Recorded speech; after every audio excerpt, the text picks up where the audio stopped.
আমি তোমাকে ভালোবাসি বলেই তোমার পাশে অন্য কাউকে সহ্য করতে পারি না।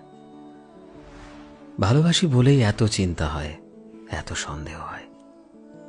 সে যাই হোক বা যতই ভালো উদ্দেশ্য থাকুক না কেন, যে কোনো পরিস্থিতিতে তোমার পাশে আমি কাউকে সহ্য করতে পারি না।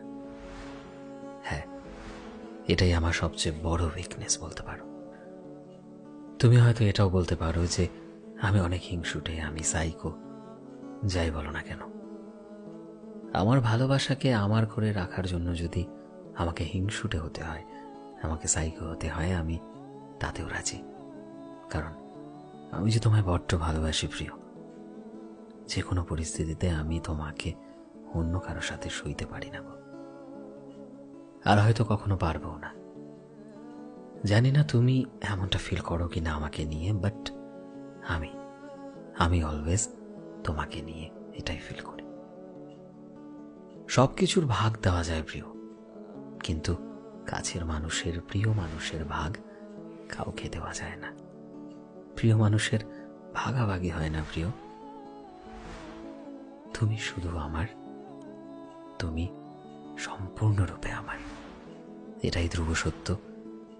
এই সত্যটা আমি তোমাকে ভালোবাসার প্রথম দিন থেকে মেনে আসছি, এবং আমি চাই তুমিও এই সত্যটাকে সম্পূর্ণরূপে বিশ্বাস করো, এবং তুমিও এটা তোমার মাথায় ঢুকিয়ে নাও যে পরিস্থিতি যাই হোক না কেন, যেমন পরিস্থিতি আসুক না কেন, আমি কোনোদিনও কোনোভাবে তোমার পাশে কাউকে মেনে নিতে পারবো না।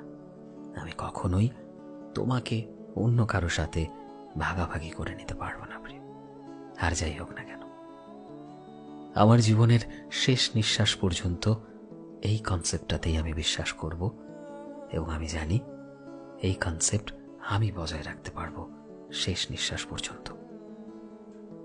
এতে লোকে যে যাই বলুক, তুমি আমাকে যাই ভাবো, পাগল ভাবো, সাইকো ভাবো, আমার কিচ্ছু যায় আসে না প্রিয়। আমার শুধু একটা জিনিসই যায় আসে, যে আমি তোমায় ভালোবাসি, এবং তোমাকে পাওয়ার জন্য আমি সবকিছু করতে পারি, এবং সর্বোপরি তোমার পাশে আমি কাউকে কখনো সহ্য করতে পারিনি, সহ্য করতে পারবো না। সো ফ্রেন্ডস, আমি শোভন ছিলাম তোমাদের সাথে, কলমে বিশ্বজিৎ। ভিডিওটি কেমন লাগলো অবশ্যই কমেন্টে জানিও। এই মুহূর্তে তুমি যদি আমাদের ফেসবুকে দেখে থাকো, তবে প্লিজ আমাদের পেজটিকে ফলো করে দিও। চ্যানেলে নতুন হলে প্লিজ চ্যানেলটিকে সাবস্ক্রাইব করে দিও, আর যারা অলরেডি সাবস্ক্রাইব করেছো তোমাদের সবাইকে অসংখ্য ধন্যবাদ। দেখা হচ্ছে নতুন একটা দিনের নতুন একটা ভিডিওতে। টিল দেন সবাই ভালোবাসায় থেকো এবং সবাইকে ভালোবাসায় রেখো। Thank you.